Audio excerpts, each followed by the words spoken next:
Magandang hapon po. Ayan, tayo magbabalik ulit dito sa ating munting channel para mapag-usapan ulit ang coins. Nandiyan po sa ating harapan ng ating coins. Ayan, magandang hapon po sa inyong lahat. Ang pag-usapan natin guys na barya po, ito po ay barya po ng BSP. Year 2008 po, ayan. Tignan natin ang kanyang presyo po. Kung magkano na ang kanyang bintahan. Ayan, pasamantala tayo magpapasalamat muna sa lahat ng mga sugid na ating mga tagapagsubaybay guys. Ayan.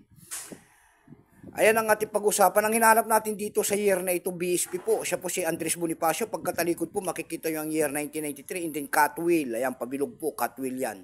Diyan po bumabase ang ating mga kolektor kung anong reverse o die ang isang coins.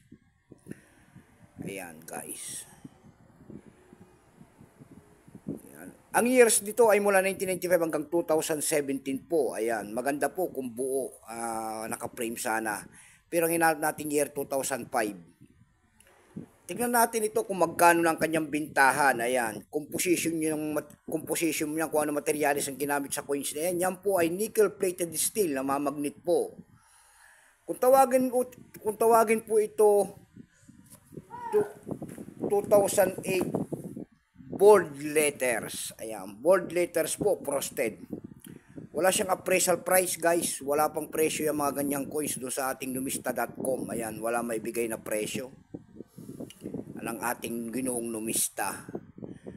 Dako naman tayo sa kanyang presyo. Doon sa carousel page po, ayan.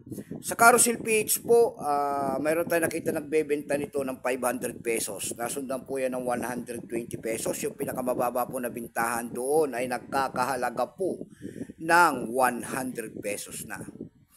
Ayan lamang po ang aking may babahagi sa inyo po. Ayan, magpapasalamat muna tayo sa lahat ng masugid na tagapagsubaybay dito sa ating YouTube channel guys. Ayan.